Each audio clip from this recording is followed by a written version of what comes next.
स्वागत है आपका एग्जाम वेब के ऑनलाइन प्लेटफॉर्म पे। मेरा नाम है ट्विंकल मालवीय और जैसा कि आपको पता है कि हम लोग मध्य प्रदेश का सामान्य ज्ञान पढ़ रहे हैं। ठीक है स्टूडेंट्स, तो मध्य प्रदेश के सामान्य ज्ञान में आज हम हमारा चैप्टर 3 जो मध्य प्रदेश का भौतिक विभाजन है उसे हम पढ़ने वाले हैं। ठीक है, इससे पहले उम्मीद है आप लोगों ने सारी वीडियोस को देखा होगा और प्रॉपर नोट्स भी बनाए होंगे। ठीक है, तो मध्य प्रदेश का भौतिक विभाजन पढ़ने से पहले मैंने आपको एक चीज बताई थी कि आप लोगों को क्या करना है, ब्लैंक मैप लेना है, उस पर ड्रॉ करना है। ठीक है, आज मेरे पास अभी वो मैप है नहीं तो मैं आपको दिखाती।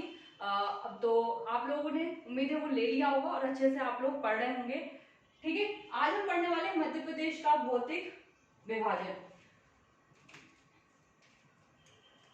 तो स्टूडेंट्स, मध्य प्रदेश का भौतिक विभाजन पढ़ने से पहले हम देखेंगे कि मध्य प्रदेश को कितने भागों में कितने तरीके से बांटा जा सकता है। मध्य प्रदेश को दो तरीके से बांटा जा सकता है। जैसे एक होता है प्रशासनिक विभाजन और दूसरा होता है भौगोलिक या भौतिक विभाजन। ठीक है, मैं लिख दे रही हूं। एक होगा प्रशासनिक विभाजन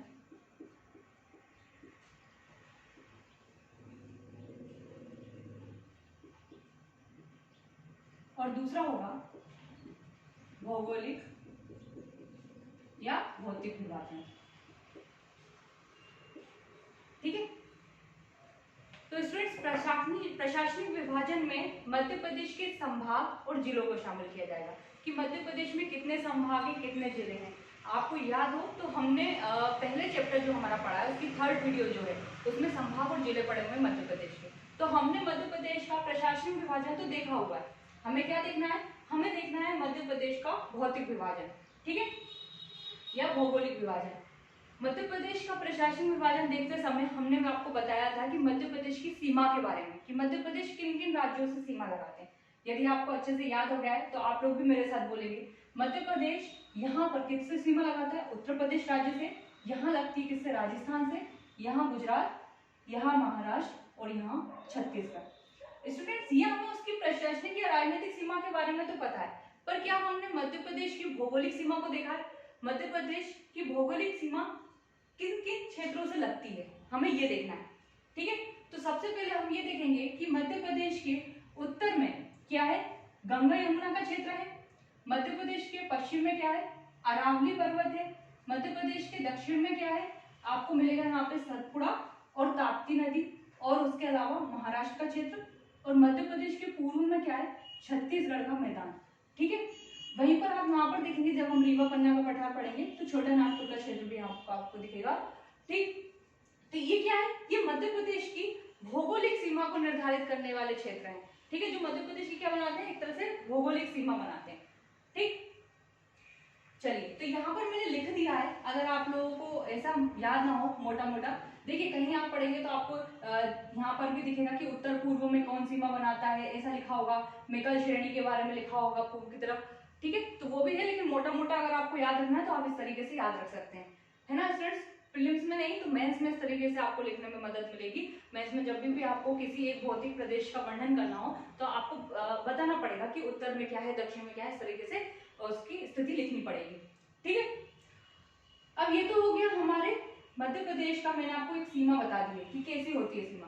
ठीक है, यदि आप ये देखें कि मध्य प्रदेश किस भूमि का भाग है, यदि हम भारत की दृष्टि से देखें तो मध्य प्रदेश किस भूमि का भाग है, मध्य प्रदेश दक्षिण का पठार, दक्षिण का पठार। मध्य प्रदेश किस भूमि का भाग है, मध्य प्रदेश दक्षिण के पठार का भाग है ना। जैसे आपको मैं बता दूं, दक्षिण के पठार या प्रायद्वीपीय पठार। प्रायद्वीप होता क्या है, प्रायद्वीपीय पठार पढ़ने से पहले हमें देखना है प्रायद्वीप क्या होता है। यहां मैं भारत के दक्षिण वाला हिस्सा बना देती हूँ। मान लीजिए ये क्या है, ये भारत का दक्षिणी भाग है। ठीक है, भारत का दक्षिणी भाग है, इसे हम क्या बोल रहे हैं, प्रायद्वीप। प्रायद्वीप क्या होता है स्टूडेंट्स, ऐसी भूमि या ऐसा भूभाग जो तीन ओर से किससे घिरा हो, जो तीन ओर से किससे घिरा हो, जल से घिरा हो, वो क्या कहलाता है, वो प्रायद्वीप कहलाता है। ठीक है, तो ये भूमि आप देखेंगे तीन ओर से जल से घिरी हुई है। ठीक है, आपको हिंद महासागर, अरब सागर, बंगाल की खाड़ी दिखेगा। ठीक है, तो ये तीन ओर से क्या है, जल से घिरी हुई है, इसलिए क्या है, प्रायद्वीप है। और इसी प्रायद्वीपीय पठार का हम उत्तर वाला भाग किसे मानते हैं, मध्य प्रदेश को मानते हैं। ठीक है, तो आपको ये समझ में आ गया होगा कि प्रायद्वीप किसे बोलते हैं और मध्य प्रदेश किसका दक्षिण के पठार का भाग है या दक्षिण के पठार का उत्तरी भाग में शामिल है। मध्य प्रदेश पढ़ाते वक्त मैंने आपको भू विस्तृत भी बता दिया था। यदि हमने प्रायद्वीप पढ़ लिया तो हम एक बार और रिवीजन करेंगे। ऐसी भूमि जो चारों ओर से किससे घिरी हुई हो, भूमि से घिरी हुई हो, जिसकी कोई भी समुद्री सीमा ना हो, वो क्या कहलाएगी, वो भू विस्तृत कहलाएगी। ठीक है, चलिए तो हमने ये देख लिया कि मध्य प्रदेश किस भूमि का भाग है। एक क्वेश्चन था इसलिए मैंने यहाँ पर ही क्लियर कर दिया, क्योंकि हो सकता है आप कभी कभी चैप्टर पढ़ने के बाद क्वेश्चन लगाएं, 1 से 2 क्वेश्चन आपको ऐसे मिल सकते हैं स्टूडेंट, जो हो सकता है आपसे ना बने। ठीक है, इसलिए ऐसा नहीं घबराना है, क्योंकि पढ़ाते वक्त तो हो सकता है एक आध फैक्ट छूट जाए, और फैक्ट है आप उसको समझिए, याद करिए। वैसे मैं पूरी कोशिश करूंगी कि आपको यहाँ पर ज्यादा से ज्यादा सारे फैक्ट बता दूं। ठीक है, चलिए तो अब इसके बाद हम लोग ये देखेंगे कि मध्य प्रदेश में ये जो हमें भौतिक विभाजन दिख रहे हैं, है ना, आपको मुख्य रूप से बता दूं, फिजियोग्राफी मैप ऑफ इंडिया में मध्य प्रदेश को मुख्य रूप से 3 भागों में बांटा गया है ना, 3 भौगोलिक प्रदेशों में बांटा गया है, जो है मध्य उच्च प्रदेश, सतपुड़ा श्रेणी प्रदेश और पूर्वी पठार। ठीक है, और यदि हम टोटल देखें, टोटल इनके कितने भौतिक प्रदेश हैं, तो टोटल कितने हैं, 7 कौन कौन से, एक मध्य भारत का पठार, मालवा का पठार, बुंदेलखंड का पठार, रीवा पन्ना का पठार, नर्मदा सोन घाटी, बघेलखंड का पठार और सतपुड़ा मेकल श्रेणी। ये टोटल कितने हैं, ये टोटल 7 भाग है ना। यदि मैं आपको बताऊं 1 नवंबर 2000 से पहले की बात करें, स्टूडेंट्स क्या होता है, आप लोग ये सोचते हो कि जो जीके है वो लिंक कैसे होगा। अगर आप पूरी क्लास प्रॉपर देख रहे हैं, अपने नोट्स बना रहे हैं, रिवीजन कर रहे हैं, तो वो लिंक होता जाएगा। जैसे अगर आपने हमारी सेकंड क्लास पढ़ी होगी, तो मैंने जैसे 1 नवंबर 2000 डेट लिखी, सेकंड चैप्टर की क्लास पढ़ी होगी, तो 1 नवंबर 2000 से जिन भी स्टूडेंट्स में पढ़ी है उनको याद आ जाएगा कि ये तो मध्य प्रदेश के वर्तमान स्वरूप, यानी कि जब छत्तीसगढ़ अलग हुआ था मध्य प्रदेश से, तब की डेट है।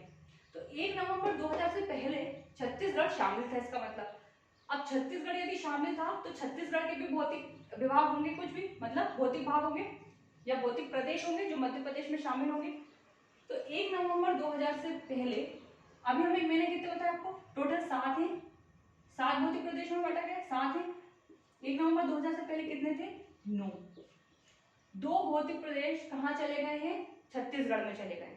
ठीक है, तो छत्तीसगढ़ में भी कौन कौन से, एक आपको महानदी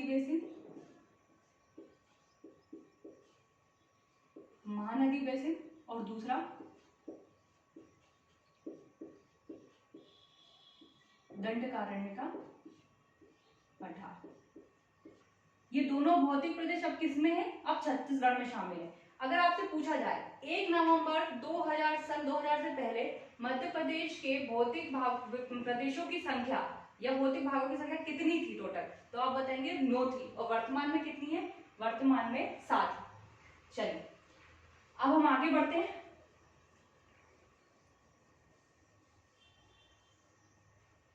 इसको मैं मिटा देती हूं ताकि आपको समझ में आए, है ना।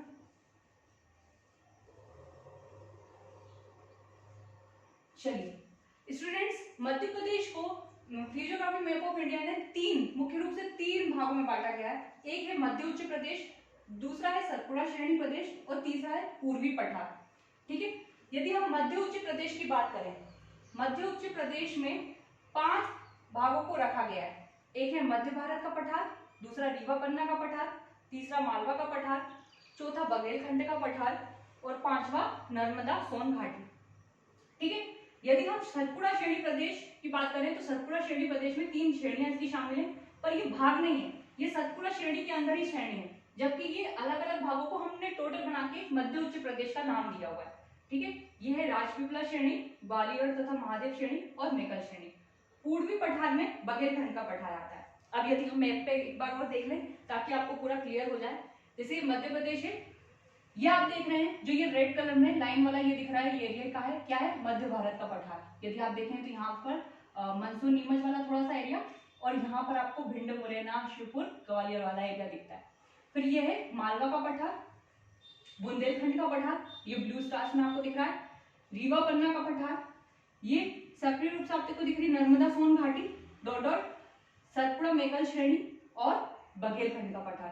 टोटल यदि आपसे पूछा जाए टोटल कितने भौतिक भाग हैं, तो आप लिखेंगे 7। और मुख्य रूप से कितने भागों में बांटा गया है, 3, मध्य उच्च प्रदेश, सतपुड़ा श्रेणी और पूर्वी पठार। ठीक है, तो ये पढ़ लिया हमने क्या, हमारा अभी तो हमने ऊपर ऊपर से देखा है कितने तरीके से बांटा गया है। अब हम पहला पॉइंट देखेंगे किसमें, मध्य उच्च प्रदेश, है ना। मध्य उच्च प्रदेश, मैंने आपको बताया कि ये 5 चीजें उसमें शामिल है, यानी कि आप देखेंगे नर्मदा सोन घाटी से लेकर ये वाला पूरा एरिया इतना, और ये वाली लाइन जो जा रही है नर्मदा सोन घाटी की, ये पूरी क्या है, ये पूरा मध्य उच्च प्रदेश का भाग है। ठीक है, ये पूरा क्या है, मध्य उच्च प्रदेश का भाग है। स्टूडेंट्स यदि आपको दिख रहा है तो ये तो हमें नॉर्मली कॉमन सेंस में दिख रहा है कि ये क्या है, तीनों भागों में सबसे बड़ा भाग यही है। यदि आप देखें तो मध्य प्रदेश का 2/3 भाग किसमें शामिल है, मध्य उच्च प्रदेश में शामिल है। आप लोग एक, मैं यहाँ पे नहीं लिख पा रही हूँ क्योंकि ये सब लिखा है, तो आप लोग क्या करेंगे, मध्य उच्च प्रदेश हेडिंग डालेंगे, आप लिखेंगे कि मध्य प्रदेश का 2/3 भाग इस प्रदेश में शामिल है, इस भाग या फिर इस भाग में शामिल है। 2/3 का मतलब आप समझ रहे हैं, लगभग 66%। ठीक है, दूसरा आप यदि इसकी आकृति देखिए स्टूडेंट्स, तो इसकी आकृति देखिए, यहां से देखिए, यहां से इस पॉइंट तक और इस पॉइंट तक, और ये कैसे दिख रही है आपको, त्रिभुजाकार। यदि आप इसमें लिखेंगे तो इसमें लिखेंगे, पहली बात तो ये 2/3 भाग तक विस्तृत है, दूसरा इसकी आकृति देखेंगे त्रिभुजाकार,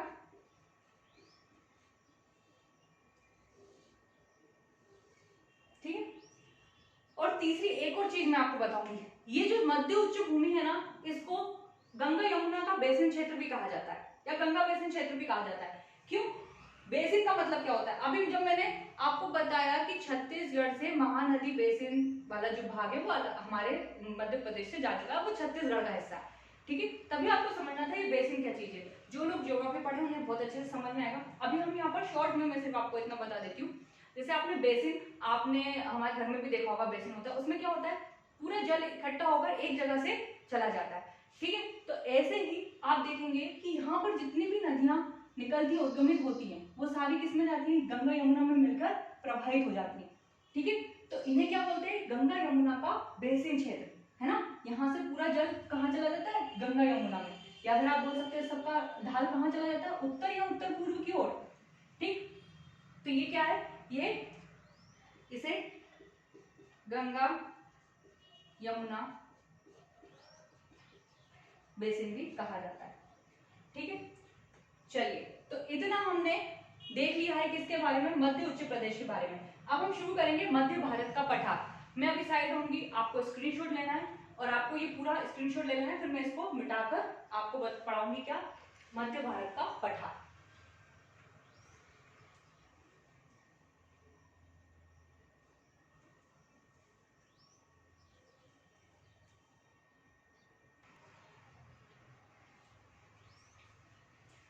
ठीक है स्टूडेंट्स, तो आपने ये सब नोट कर लिया होगा। अभी हम जो पढ़ने वाले हैं वो पढ़ने वाले हैं क्या, मध्य उच्च प्रदेश में पहला मध्य भारत का पठार।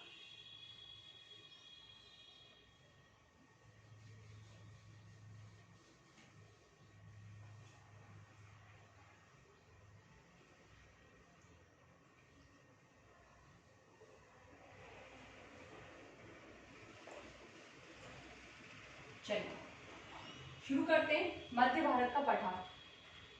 आपको ये जो रेड कलर में स्टूडेंट्स दिख रहा है, ये क्या है, मध्य भारत का पठार।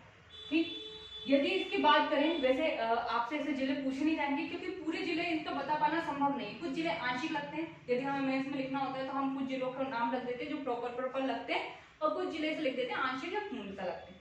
ठीक है, तो ऐसे आप समझ सकते हैं। वैसे मैं आपको बता दूं कि हमने यहाँ पर किन किन जिलों को देखा था, यदि आपको याद है तो भिंड, मुरैना, श्योरपुर, ग्वालियर, थोड़ा सा गुना वाला हिस्सा आपका, अशोकनगर वाला हिस्सा।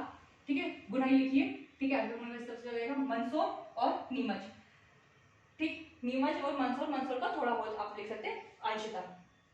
ठीक है, तो ये क्या है, ये जिलों के जिले हैं जो मध्य भारत के पठार में शामिल है। ठीक है, दूसरी बात क्या है, इसका यदि आप एरिया देखें तो क्या लिखा है, 32,896, 32,896 वर्ग किलोमीटर। वर्ग किलोमीटर यानी कि ये पूरे मध्य प्रदेश का कितना भाग है? 10.68। यदि आपको दिख नहीं रहा तो मैं यहाँ पे लिख दूं 32,896, 10.68% पूरे एमपी का। ठीक है, जिले आप लोगों ने नोट कर ही लिए होंगे। मध्य भारत का पठार देख रहे हैं हम पहले नंबर पे। स्टूडेंट जब भी हम मतलब मैं आपको बताऊं, जब भी आप मेंस में आंसर राइटिंग करते हैं तो हम पॉइंट्स बना के लिखते हैं। अभी आपको सिर्फ थोड़ा सा समझते चलना है ना। सबसे पहले यदि हम इस पठार में बात करें तो इसका हमने एरिया देख लिया है। इसे क्या कहा जाता है? आप इसका नाम भी लिख सकते हैं, इसे सरसों का पठार या सरसों का हांडी प्रदेश भी कहा जाता है। सरसों का हांडी प्रदेश, क्योंकि मुख्यतः यहाँ पर क्या होता है? सरसों का उत्पादन होता है, इस कारण इसे सरसों का प्रदेश या सरसों का हांडी प्रदेश भी कहा जाता है। ठीक है, इसके अलावा आप यदि यहाँ पर देखें, इसके अलावा यदि आप यहाँ पर देखें तो इसकी हम इसमें होने वाली यदि इसकी जलवायु की बात करें,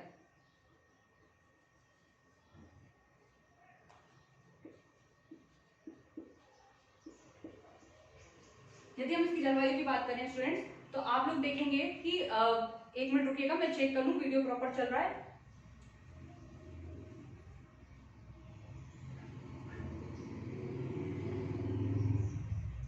ठीक है, अभी क्या हुआ था, इससे पहले वाला वीडियो रुक गया था, इसलिए चेक करना जरूरी था। यदि हम इसकी जलवायु की बात करें तो इसकी जलवायु कैसी है स्टूडेंट्स? विषम जलवायु है। विषम जलवायु या फिर आप इसको महाद्वीपीय जलवायु भी बोल सकते हैं। महाद्वीपीय जलवायु, महाद्वीपीय जलवायु। ठीक है, विषम या महाद्वीपीय जलवायु से क्या तात्पर्य है स्टूडेंट्स? विषम जलवायु या महाद्वीपीय जलवायु से तात्पर्य यह है कि यहाँ पर आप देखेंगे कि ऐसा नहीं कि उत्तर की तरफ जा रहे हैं तो फिर आपको ऐसा लग रहा है कि गर्मी कम हो जाएगी, जब ऐसा कुछ नहीं है। यहाँ पर महाद्वीपीय प्रकार की जलवायु का मतलब ये है कि यहाँ पर सर्दी में बहुत सर्दी और गर्मी में बहुत गर्मी पड़ती है। स्टूडेंट जैसे हम लोग मालवा के पठार में, यदि आप हो सकता है कि आप लोग मध्य भारत के पठार में कुछ स्टूडेंट्स हों जो रहते हो, मालवा के पठार में जो भी रहते हैं उन्होंने ये देखा होगा कि हमारे यहाँ गर्मी भी नॉर्मल पड़ती है, यानी कि इतनी ज्यादा नहीं पड़ती है, और सर्दी भी उतनी पड़ती है। यदि आप इंदौर के साइड वाले एरिया में देखें तो आपको और अच्छे समझ में आएगा। और यदि आप वहीं पर आप ग्वालियर मुरैना इस एरिया में जाएंगे तो आप देखेंगे सर्दी इधर सर्दी भी बहुत अच्छी पड़ती है, सर्दी ज्यादा पड़ती है और गर्मी भी, यानी कि सर्दी में सर्दी भी ज्यादा और ग्रीष्म में गर्मी भी ज्यादा। ठीक है, तो ये कैसी जलवायु है? ये एक महाद्वीपीय प्रकार की जलवायु यहाँ पर मिलती है। ठीक है, अब यदि आप खनिज की बात करें तो यहाँ पर आपको चीनी मिट्टी और संगमरमर और इसके अलावा बहुत से खनिज मिलते हैं, है ना। आंसर राइटिंग के लिए आप क्या कर सकते हैं, यदि आपको इस पे आ जाए, है ना, लिखने के लिए, तो आप मध्य भारत के पठार का क्षेत्रफल लिखेंगे, उसकी स्थिति लिखेंगे, उसमें होने वाली फसलें लिखेंगे, उसकी जलवायु लिखेंगे, उसमें वर्षा लिखेंगे। ठीक है, उसमें कितने औद्योगिक क्षेत्र हैं, जैसे कि आप भिंड के औद्योगिक क्षेत्र लिख सकते हैं वगैरह, और बहुत सारी चीजें आप लोग ऐसे लिख सकते हैं, है ना। पर्यटन लिख सकते हैं आप लोग, जैसे कि ग्वालियर में लिख सकते हैं आप लोग, है ना। किले वगैरह के बारे में लिख सकते हैं, मंदिरों के बारे में लिख सकते हैं, महलों के बारे में लिख सकते हैं। तो वैसे लिखने को बहुत है। यहाँ पर अभी हम थोड़ा शॉर्ट में समझेंगे क्योंकि हमें पढ़ना है, डीप नहीं पढ़ना है, ज्यादा मेंस के हिसाब से नहीं पढ़ना है, हम यहाँ पर फैक्चुअल पढ़ना है। ठीक है, अब यदि हम यहाँ पर वर्षा की बात करें तो यहाँ पर औसत वर्षा 75 सेंटीमीटर से क्या होती है? कम होती है। औसत वर्षा 75 सेंटीमीटर से कम होती है। और आप यदि याद करेंगे तो भिंड में कितनी वर्षा होती है? भिंड में 55 सेंटीमीटर वर्षा होती है, सबसे कम। ठीक है, भिंड में कितनी वर्षा होती है? 55 सेंटीमीटर वर्षा होती है। इसके अलावा यदि हम मध्य भारत के पठार में और देखें तो एक और चीज आपको बहुत इंपॉर्टेंट बताने वाली है। जैसे कि आपने देखा होगा यहाँ पर क्या पाए जाते हैं, आपने भिंड मुरैना की तरफ देखा होगा, बीहड़ पाए जाते हैं स्टूडेंट्स, बीहड़, यानी कि बहुत बड़ी बड़ी खड्ड भूमि, है ना। उसमें क्या होता है, उसे 10वीं क्षेत्र भी कहा जाता है, यानी कि डाकुओं की निवास स्थली भी बीहड़, क्योंकि यहाँ पर कौन सी नदी? चंबल नदी।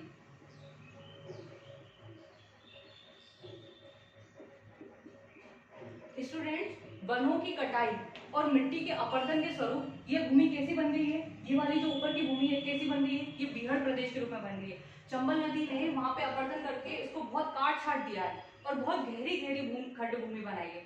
ठीक है, और इसके लिए आप देखेंगे सरकार की तरफ से योजनाएं भी चल रही हैं। अगर आपको पता है तो आप उन योजनाओं का नाम कमेंट करेंगे, तो इसमें है ना हम आगे पढ़ेंगे पूरा। ठीक है, तो इसमें क्या है, यहाँ पर बहुत बड़ी बड़ी गहरी घट भूमि बन रही है। क्या होता है स्टूडेंट्स, जैसे कोई नदी है, अब वनों की कटाई वगैरह ज्यादा हो जाती है, उसके बाद मिट्टियों की प्रकड़ भी ढीली हो जाती है। अब ये क्या होता है, जब इनमें पानी होता है तो ये क्या होता है, ये काटती रहती है। मान लीजिए ये आसपास की इनकी भूमि की, इस भूमि को बहुत काट छाट देती है, नदियां काट छाट देती हैं। और जब इनमें बाढ़ का पानी प्रवेश कर जाता है या ज्यादा पानी प्रवेश कर जाता है तो ये नालिका के रूप में प्रवाहित होने लगती है। और ऐसे ही इन्होंने किस तरीके का अपरदन करा है, यदि हम देखें तो यहाँ पर क्या आपको अवनालिका अपरदन, अवनालिका अपरदन मिलता है, देखने को मिलता है। जिससे क्या बीहड़ का निर्माण हुआ है, बीहड़। आप देखेंगे कि बहुत गहरे गहरे, जिसमें आप सोच रहे हैं ना, मैं आपको बता रही हूँ कि डाकू वगैरह छुप जाते थे, मतलब कितने बड़े बड़े बीहड़ों का यहाँ पर निर्माण हुआ होगा। ठीक है, चलिए, तो ये है आपके क्या मध्य भारत के पठार के बारे में कुछ चीजें। आपने इसका एरिया लिख लिया, ये लिख लिया।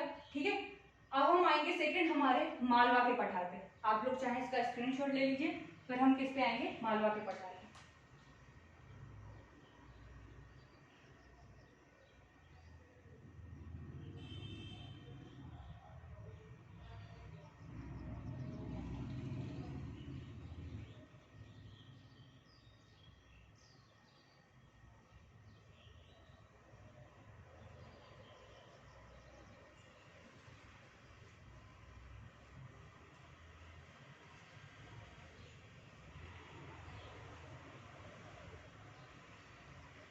आप चाहे तो स्टूडेंट्स इसमें 2 पॉइंट और नोट्स कर सकते हैं।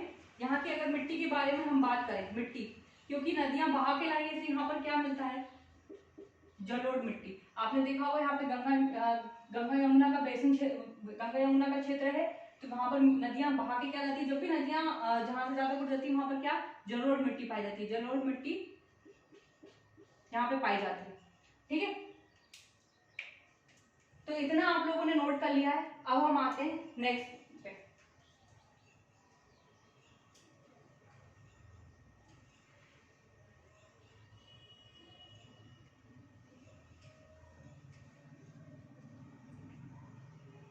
देखिए स्टूडेंट्स, ये तो आपको समझने की दृष्टि से एक हम थोड़ा थोड़ा सा फैक्ट बता रहे हैं, है ना, जो आप सिंपल जो फैक्चुअल किताबें उठाएंगे उनमें मिलेगी। ठीक है, लेकिन जितने भी लोग आंसर राइटिंग की प्रैक्टिस कर रहे हैं तो वो और भी चीजें इसमें शामिल कर सकते हैं। जैसे मैंने आपको बताया, आप यहाँ पे उद्योग शामिल कर सकते हैं, उद्योग, यहाँ पे पर्यटन शामिल करेंगे, पर्यटन। ठीक है, इसके अलावा आप जनजाति, जैसे कि यहाँ पर आप लोगों ने देखा होगा सहरिया जनजाति पाई जाती है, सहरिया। ठीक है, तो ये आप शामिल कर सकते हैं, जनजाति शामिल कर सकते हैं, जनजाति। ठीक है, नदियां शामिल कर सकते हैं। इसके अलावा स्टूडेंट्स आप समस्या के रूप में जो ये खड्ड भूमि का निर्माण हो रहा है, ठीक है, तो इसको भी आप बता सकते हैं। चलिए, तो ये हो गया हमारा मध्य भारत का पठार, है ना। जिलों की संख्या लिख सकते हैं आप लोग, और इसका विस्तार भी लिख सकते हैं। विस्तार कैसे लिखेंगे आप लोग, यदि आप लोगों को और अच्छे नोट्स प्रिपेयर करने हो तो आप विस्तार लिखेंगे, इसका विस्तार। पूर्व में लिखेंगे क्या, पूर्व में बघेलखंड का पठार, उत्तर में गंगा यमुना का क्षेत्र, है ना, पश्चिम में अरावली, और दक्षिण में क्या मालवा का पठार। ये इसका क्या लिखेंगे, विस्तार लिखेंगे। स्टूडेंट्स, जो डिग्री में विस्तार है, कुछ कुछ बुकों में आपको पठारों का मैंने आपको जैसे अक्षांश देशांतर के रूप में विस्तार पढ़ाया है वो भी मिलेगा, लेकिन उतना याद करना पॉसिबल नहीं होता, इसलिए आप लोग चाहें तो ऐसे भी लिख सकते हैं। ठीक है, अब हम आते हैं किस पे, मालवा के पठार पे। मालवा का पठार, मालवा का, इस पेन से दिख नहीं रहा है,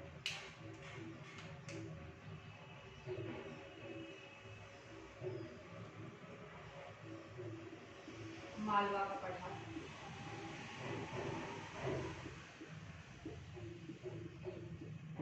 सबसे पहली बात स्टूडेंट्स, यदि मैंने आपको बोला कि हमें तीनों भौतिक प्रदेशों में, जो 3 मुख्य भौतिक प्रदेशों में देखना हो तो सबसे बड़ा प्रदेश हमारा मध्य उच्च प्रदेश था। लेकिन आपको सातों टोटल सब में पूछा जाए कि मध्य प्रदेश के सातों भौतिक प्रदेशों में सबसे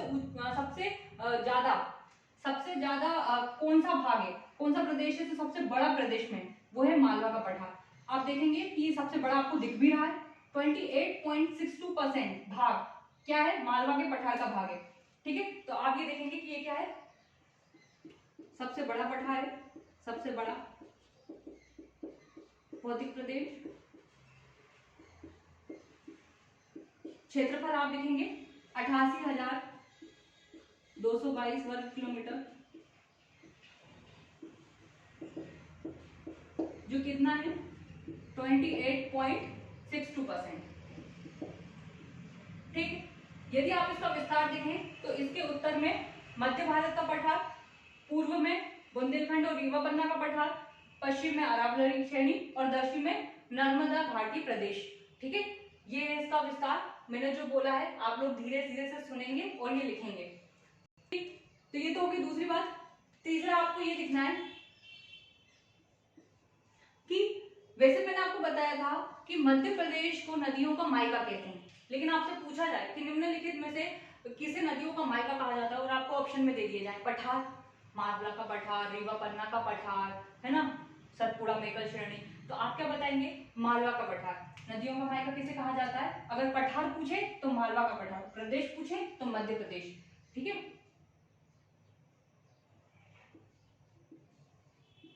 नदियों का मायका किसे कहा जाता है, मालवा पठार को। मालवा के पठार को क्या कहा जाता है, नदियों का मायका कहा जाता है। ठीक है, अब यदि हम इसकी यहाँ पर जलवायु की बात कर लें स्टूडेंट्स, जलवायु की,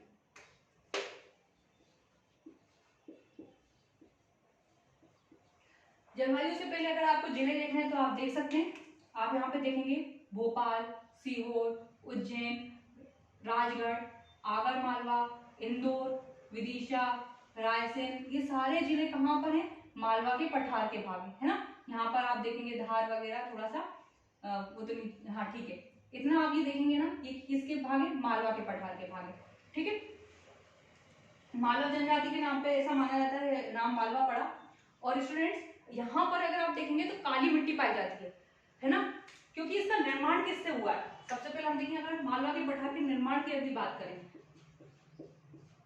आप चाहें तो बाकी सब में भी लिख सकते हैं, है ना, जब हम चट्टानें पढ़ेंगे तो आपको समझ में आ जाएगा किस भूभाग का निर्माण किस चट्टानों से हुआ है। कहीं आपको कोडप्पा, कहीं धारवाड़, कहीं विंध्य, इस तरह की चट्टानें आपको मिलेगी।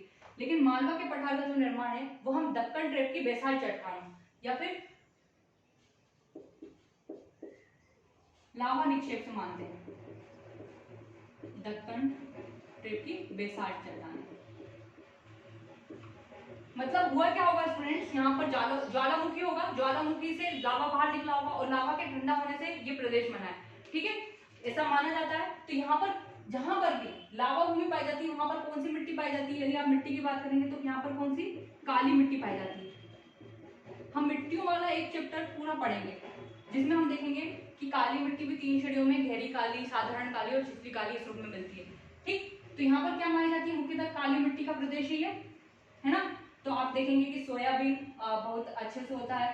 ठीक है, और सोयाबीन के साथ आप यहाँ पर ये भी लिख सकते हैं, यदि आप उद्योग वगैरह लिखेंगे तो यहाँ पर आप बहुत सारी चीजें भी लिख सकते हैं, सोयाबीन संयंत्र लिख सकते हैं, अनुसंधान केंद्र के बारे में लिख सकते हैं।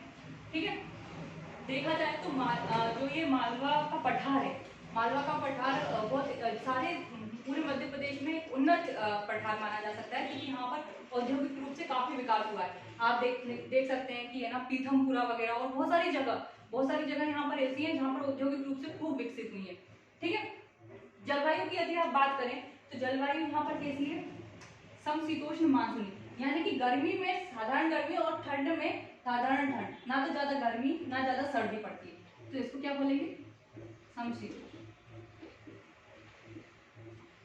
स्टूडेंट्स, मालवा के पठार की जलवायु जो है उसके लिए फायान ने कहा है कि ये विश्व की सर्वश्रेष्ठ जलवायु। आपसे पूछा जा सकता है कि किस पठार की जलवायु को या फिर फायान ने किस प्रदेश की जलवायु को सबसे विश्व की सबसे अच्छी जलवायु माना है ना?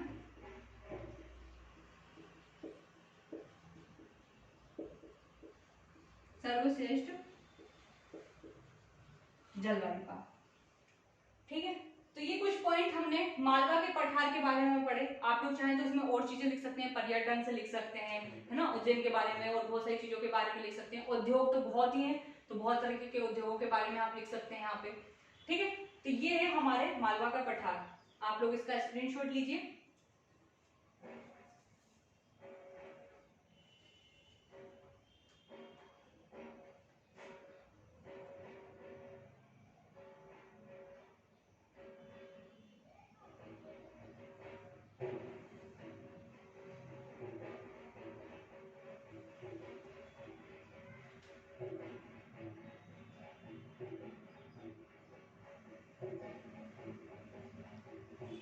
चलिए, और स्टूडेंट्स इसी के साथ अब हम क्लास को आज ज्यादा लंबा नहीं रखेंगे। मैं सोच रही थी कि आज आपको 3 प्रदेशों के बारे में पढ़ा दूं, पर हमारी ऑलरेडी क्लास 31 मिनट की हो गई है, तो हम क्लास को अब आगे के जो भी पार्ट्स हम नेक्स्ट क्लास में करेंगे। उससे पहले आप लोग मालवा के पठार के बारे में और चीजें लिखना चाहें तो आप एक चीज और लिख सकते हैं, इसकी चोटियां। चोटी, इसकी सबसे ऊंची चोटी है सिगार चोटी, जिसकी ऊंचाई कितनी है 881 मीटर। उसके अलावा आप देखेंगे जाना पाव, ठीक है, धजारी, ये और चोटियां हैं, है ना, इनकी भी आपको हाइट मिल जाएगी, लेकिन आपको सिगार की याद रखना है ना, इतने सारा याद नहीं रखना है कि आपको भूल ही जाए। ठीक है, तो ये मालवा के पठार की बात है। और यदि हम उसकी वर्षा और लिख लीजिए, वर्षा, फिर हम इसको एंड करेंगे। वर्षा 100 से 125 सेंटीमीटर औसतन वर्षा है। ठीक है, 100 से 125 हम औसतन निकाल रहे हैं। फिर पूर्वी भाग और पश्चिम भाग का थोड़ा अलग रहता है कॉन्सेप्ट, लेकिन अभी हमें इतना याद रखना है। तो ये क्या हो गया, ये हमारे मालवा के पठार का भाग हो गया। ठीक है, चलिए, तो आज हम मालवा के पठार के बारे में और मध्य भारत के पठार के बारे में पढ़ चुके हैं। कल हम बुंदेलखंड के पठार के बारे में और रीवा पन्ना के पठार के बारे में जानेंगे।